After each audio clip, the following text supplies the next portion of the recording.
Meus irmãos e minhas irmãs, paz e bem. Na antífona de hoje, a lei do Senhor é perfeita, conversão para a alma. O testemunho do Senhor é verdadeiro, sabedoria para os humildes. É o tema da palavra de Deus que está hoje no centro da nossa liturgia. Já na primeira leitura, depois daquele credo do pai de família com a sua família, que nós ouvimos na primeira leitura de domingo passado, em que se ia para oferecer os dons da terra, mas antes se recordava diante do sacerdote que meu pai era um arameu errante, que o povo chegou para o Egito, ali foi escravizado. Deus viu o sofrimento do seu povo e decidiu tirar o povo da escravidão. Então o texto continua, depois dessa profissão de fé, que é considerado o núcleo mais antigo do Deuteronômio, de tão importante que ela é. Então Moisés se dirige ao povo: hoje o Senhor teu Deus te manda cumprir seus preceitos. Então Deus não manda cumprir os preceitos como o primeiro passo do povo, mas mostra o seu amor e a sua misericórdia, e agora pede para que o povo retribua. E que guardeis seus mandamentos, que observa com todo o teu coração e com toda a tua alma. E por outro lado, tu escolhestes hoje o Senhor para ser o teu Deus, para seguires os teus caminhos. E o Senhor te escolheu hoje. Então essa repetição hoje. Não existe uma opção de amor, uma opção de fé que se faça uma vez só por toda a vida. Então nós precisamos de opções que sejam sempre renovadas e que nós sintamos que hoje nós fizemos essa opção pelo Senhor. E o Senhor te escolheu hoje como povo particular. Assim Ele te fará ilustre, te tornará superior, a fim de que sejas o povo santo do Senhor teu Deus, como Ele disse. Então, é na escuta da palavra de Deus, que é viva e eficaz, que nós vamos purificando o nosso coração. A este Deus que manifesta o seu amor, que quão grande amor teve Deus para com o seu povo de Israel, mas se nós pensarmos, o maior amor Ele teve para conosco. Ele mesmo veio, Ele enviou o seu Filho para ser um de nós. Ele enviou o seu Filho para assumir a nossa natureza e para nos salvar a partir de dentro da nossa natureza, da nossa história de salvação. Ora, esse Deus o que nos pede? Que nós sejamos fiéis, que nós sejamos fiéis à sua lei, que nós sejamos fiéis à sua palavra. E é esta lei que é o centro hoje do Salmo responsorial. E vai dizer assim: feliz o homem sem pecado no seu caminho. Feliz, bem-aventurado, beato, que na lei do Senhor Deus vai progredindo, que da escuta, sabe que a palavra de Deus tem a força de nos fazer sábios. Acreditem, a meditação da palavra de Deus, o confronto com essa palavra. Talvez nós buscamos tantas outras coisas e nos distraímos com o valor da palavra de Deus. Então é essa palavra de Deus que vai transformando o nosso coração. Feliz o homem que observa os seus preceitos, é sempre a palavra de Deus. Os vossos mandamentos, Senhor, vós nos destes, para serem fielmente observados. Oxalá seja bem firme a minha vida, em cumprir vossa vontade e vossa lei. Quero guardar vossa vontade e vossa lei. Senhor, não me deixei desamparado.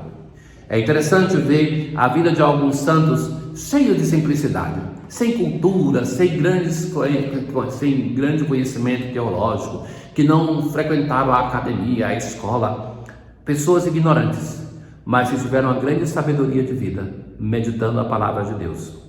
E além disso, acrescenta-se uma coisa, meus caros irmãos, quando penso em santos assim, eu penso em São Francisco, que se apresentava como iletrado e ignorante, mas tem uma sabedoria de vida imensa, a partir da meditação da palavra de Deus.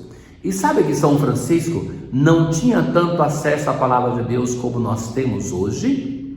Então, hoje, por exemplo, nas nossas casas tem uma Bíblia, mas quantas vezes nós pegamos para ler? Então, que parece que a Bíblia assim, é um grande tesouro que é dado a um filho, nós, que nos sentamos nesse baú fechado, chorando que nosso pai não deixou nenhuma riqueza, e não abrimos esse baú para conhecer essa riqueza e partilhar com os outros. Então, a palavra de Deus que nós temos com tanta facilidade, pensa assim no celular que nos escraviza para tanta coisa e que nós poderíamos tanta coisa usar do celular como recurso. Por exemplo, é fácil ter acesso à palavra de Deus, ter acesso à liturgia da igreja, a liturgia das horas é acessível do celular. Nós temos tantos recursos, tanta facilidade hoje para fazer um caminho de fé que não tiveram santos, que talvez é o excesso de facilidade que nos impeça de viver aquilo que nós devemos viver. No Evangelho de hoje, nós encontramos a quinta e última das antíteses do Sermão da Montanha. Então, Jesus vai dizer: vós ouvistes o que foi dito, amarás o teu próximo e odiarás o teu inimigo. Na verdade, não existe um texto do Antigo Testamento que diga claramente que deve-se odiar o inimigo. Mas devemos saber que existem muitos momentos da história do Antigo Testamento em que o ódio ao inimigo é a norma, ainda que não seja legislado sobre isso. E para alguns comentadores rabinos do Antigo Testamento, só era amigo quem era um judeu observante, os outros não eram amigos, sobretudo o estrangeiro. Então, diante disso, Jesus faz esse comentário para uma comunidade que conhece o Antigo Testamento, não para enganá-los, mas para dizer que isso era uma prática. Eu, porém, vos digo: amai vossos inimigos e rezai por aqueles que vos perseguem. Um texto muito belo, né, meus caros, mais difícil de viver. As pessoas que nós não amamos, nós deletamos na nossa vida e do nosso sentimento. E o Senhor vai dizer: muda essa perspectiva. Amai os vossos inimigos e rezai por aqueles que vos perseguem. Assim vos tornarei filhos do vosso Pai. Um filho é semelhante ao Pai. Então nós somos a imagem e semelhança de Deus quando nós somos capazes de amar como Deus ama, como o Pai ama. E como é que o Pai ama? Ele faz nascer o sol sobre maus e bons e faz chover sobre justos e injustos. Deus não faz acepção de pessoas. Ele ama todos de igual modo. Então, vai dizer assim o Senhor: porque se amais somente aqueles que vos amam, que recompensa tereis? Os cobradores de impostos, que era considerado por eles, pelo auditório de Jesus, como grandes pecadores, fazem a mesma coisa. E se saudais somente os vossos irmãos, que fazeis de extraordinário? Sabe que nessas nossas grandes cidades, que as pessoas perderam o hábito de saudar, de dizer por favor, muito obrigado. Uma das coisas que eu tenho como opção de vida é aquele de saudar. A gente entra no elevador, aquele monte de gente carrancuda, eu chego e digo bom dia. Algumas pessoas, a maioria responde, algumas até permite não responder, que é esse louco que vai dizer bom dia. Então, uma coisa simples que para nós que pensamos, fazer que coisa grandiosa na quaresma, não poderia ser essa uma coisa de mudar o nosso modo de nos relacionarmos, de cumprimentar pessoas. Às vezes, quando chega no semáforo, tem aquela pessoa que faz um pedido, que nós fechamos os vidros do nosso carro. Quem sabe aquela pessoa, um bom dia já seria tão significativo para ele. Então, de saudar. Porque se não fazemos isso, o que fazemos de extraordinário? Até os pagãos fazem assim. Portanto, sede perfeitos como o vosso Pai Celeste é perfeito.